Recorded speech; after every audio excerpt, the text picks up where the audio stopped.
Hello everyone, welcome to episode number 41 of Chatting with Anthony. Today's episode, I'm going to discuss how you can eat less calories, but made simple. Excuse me. There's a lot of science behind it, and I'm going to go into it a little bit. But I'm not much of a science guy. Not that I'm against science. Science is great, but it can be very complicated and layered, and it's like a lot of you need to know of a lot of stuff in order to make the other stuff make sense. And so I know the majority of you guys out there who are looking for help in this regard aren't interested in learning all the science, because in reality the science itself doesn't really help you lose weight per se. It's just the base knowledge that you can get from the science. So that's where I'm going with this. So I'm going to start out with saying that when I say calories, a calorie is a unit of energy. I don't have the next part memorized. I think it has something to do with like you need a certain amount of energy to raise a 1 degree Celsius. I don't remember, but all you really need to know is it's a unit of energy, right? I know the analogy's been said many a times, but I'll say it again. Think of it like your car and gasoline. Like if you put not enough, if you're gonna go 200 miles and you have 100 miles worth of gas in your tank and you put in 50 miles worth of gas, you're not gonna like, your car is gonna stop essentially. Now with the human body, thankfully, we can keep going, right? We have fat reserves that would count as like extra gasoline, and that's what you're essentially trying to do. You're trying to force your body to use the reserve. Now, I guess we could say where it gets a little more complicated is, you've probably heard some people refer to like you need to get into like a fat burning zone because you need to get there so that your body starts using up the fat instead of like the carbohydrates and glycogen. Thing is though, with the way the body works, it all cycles through. Like the carbohydrates that you don't use turn to fat, and then if you don't eat, and then if you eat, okay. If you have like 400 calories worth of carbohydrates stored in your body and 600 calories worth of fat, which you should have a lot more than that, but just for the analogy, I'm going to go with that. And you burn through 1,500 calories.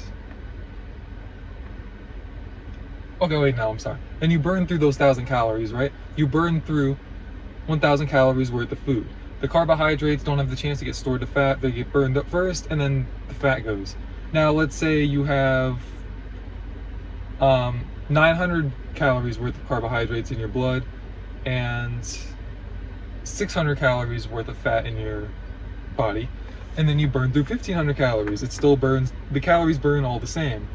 In the same extent that if you are doing keto and you have literally 0 calories worth of carbohydrates in your blood and 1,500 calories worth of fat, and you burn 1,500 calories, you're burning the same amount of energy. So you don't need to do like the whole fat burning zone thing. You just need to burn the calories essentially.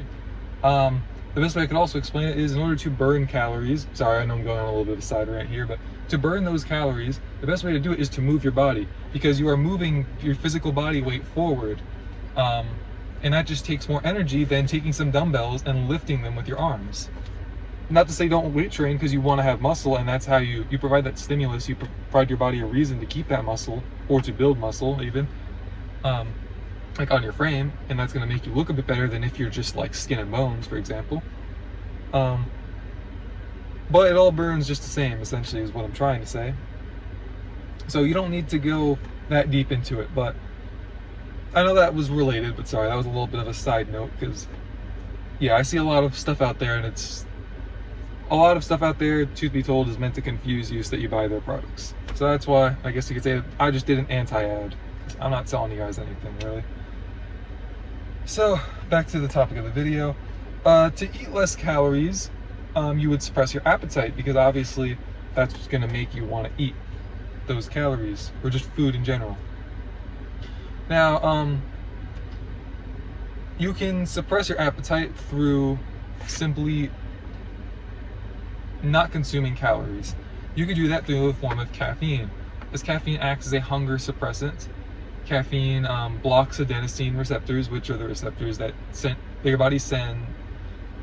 Okay, so adenosine is how your body tells itself that it's tired, and it causes you to like slow down and want to relax because, you know, the body wants to essentially charge itself. But the caffeine blocks those receptors, so it doesn't make you don't want to go to sleep, and it'll help you feel a bit more energized as a result of that, just because essentially your body isn't it's like when you fix your mindset on something and you're able to better work towards it because you don't have that nagging doubt going on. Essentially it kind of works like that. Now, one of the things that caffeine helps you do is just focus on stuff, so you can distract yourself with something. You can distract yourself by staring at the truck that's right in front of me. It's not like literally right in front of me, it's like across the parking lot, but I could just stare at it, right? I could look at the trees that are on that truck. I could look at the little fan that's a part of the logo. I could read the phone number and try and like add all the numbers up.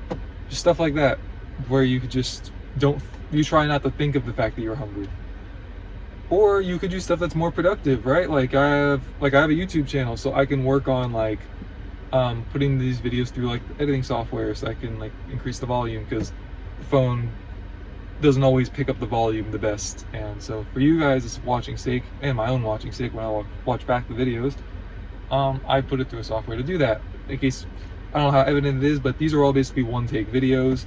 That's why they're a little bit like you see me stutter and whatnot, because I don't go cutting out the stuttering and whatnot. I just let it play. And part of it too is, I know I've said this before, but I want these videos to help me get better at just public speaking, really. As I figured with my business schools, I'm gonna need to learn how to get better at that one way or another. And I'd rather start teaching myself now than wait until I literally have to learn. So here we are. But yeah, you could productivity in whatever it is. If you just want to like read a book, call a friend that you haven't talked to in a while, whatever that might be. Essentially just do something else. Now obviously it only works to a point. Like hunger is your body's way of saying like we need more food for energy, because your body doesn't really want you to be very lean, because from a survivalistic standpoint, I hope survivalistic is the word, it wants you to have more stored energy in the form of body fat. That way, in case we just don't have access to food, it has reserves. Because it doesn't understand that in America, we have an overabundance of, calories, essentially. It's still thinking of it in the times of, like the biblical times when food was a bit more scarce.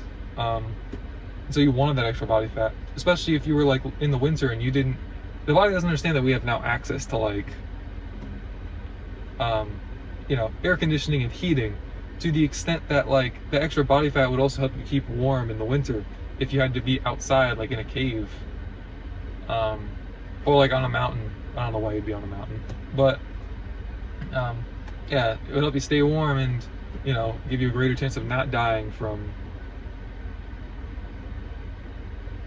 frostbite. I think that's it, or frostbite, hypothermia, whatever. So your body doesn't necessarily want you like obese, because that's not good either, but it does want you with some fat. Everybody's range is different for like what the body wants from you. So that's something you have to figure out for yourself. But when it comes to suppressing appetite, sorry, that was another side note. But carbohydrates, especially simple carbohydrates, think like of a refined flour, well, just any like refined grain, really.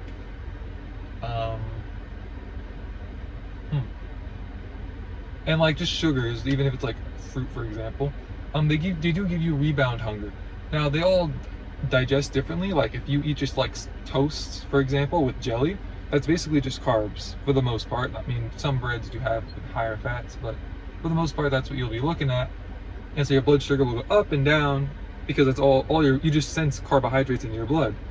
But if you eat it with, say, if you eat some toast with like, say, peanut butter, the fats will help slow down the digestion. If you eat it in the form of like a sandwich, so it's, carbohydrates from bread, you'll get some fat from like mayo maybe, and some cheese, and protein from also like the cheese and from some deli meat, slow down the digestion even more. So it's not just to say you've eaten a simple carbohydrate, therefore you're going to be hungry in an hour. Depends on what else you eat it with. You could also just eat like carbohydrates on their own But you could use like high fiber bread, like keto bread is usually the term that they use for it because branding. But bread that really doesn't have many like digestible carbohydrates, it's mostly just fiber. Or you could even if you use like a whole wheat bread that just has like a little bit more fiber, that would even help at least a little bit. But that's also going to slow down your digestion because the fiber goes into your gut, and it's if it's soluble fiber, it'll essentially form a gel with the water that you have in your gut, and that'll just keep you full. And it does digest. I just want to make it clear, I'm not saying it'll just stay there. But then there's insoluble fiber, which I don't really know how to explain that properly, but it doesn't really form a gel, but it will keep you full and it will digest.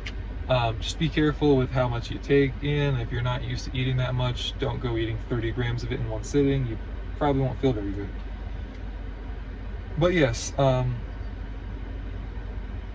digestible carbohydrates do give you that rebound hunger.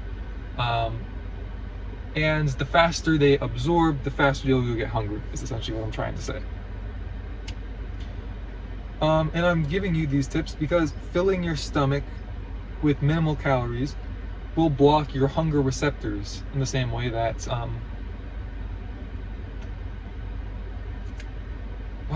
in the same way that the adenosine receptors get blocked by the caffeine. When you fill the stomach, it distends, it bloats. You don't want to eat as much.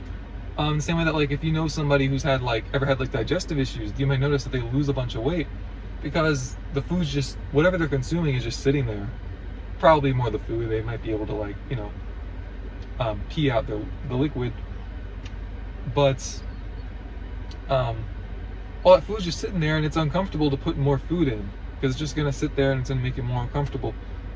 And naturally, I guess there you go. That's another way you could lose weight. Just have stomach problems that make you not want to eat. Definitely wouldn't recommend that, but I guess you could say it has a proven track record. But regardless of that, that is essentially another thing too, I guess, in regards to all of this. When you get hungry, you want to eat because you desire comfort, because you are human. You are a living, breathing organism. I don't know if there's any creature out there that genuinely desires discomfort. Maybe there are, but I couldn't name it for you off the top of your head. So I guess that's to break it down a little bit more. There you go. So and that's another thing too, if you learn discipline in other areas of your life, it'll make it easier for you not to eat when you're not hungry. Like, discipline in the gym has helped me in business and every other spiritually. It's just helped me a lot. Not as much as I would have liked for it to at this point. The good news is I'm still breathing and talking to you, which means I have the ability to keep improving. And so do you. That's probably why you're watching this video. So, to fill your stomach with minimal calories, you can do that in the form of a liquid. You could just drink straight water, or you could drink a sweetened beverage. Now you could do something like, orange juice, apple juice, for example, which would have a good amount of calories in it. Or you could go the route of like a diet soda or like a diet juice, which is basically going to be water with some stuff added to it. The juice will probably have some of like a whatever fruit concentrate, for example. It will have stuff like that in it. If you drink like a diet soda, for example, it's basically water, sweetener, preservatives, and flavoring. And probably some color. Well, yeah, I'm pretty sure they all have coloring, unless you're referring to like sparkling water that's flavored, which isn't really soda. But that's another topic. So you can also fill your stomach with minimal calories through food. Think of fruit and vegetables, right? Those are probably the more basic ones. Trying to lose weight, eat fruit and vegetables. Probably didn't need to watch this video to learn that bit of fact for yourself. But there are other things that you could utilize. For example, especially nowadays, we have a lot of processed food that is designed to have lower calories and also, like I said, like higher fiber and higher protein.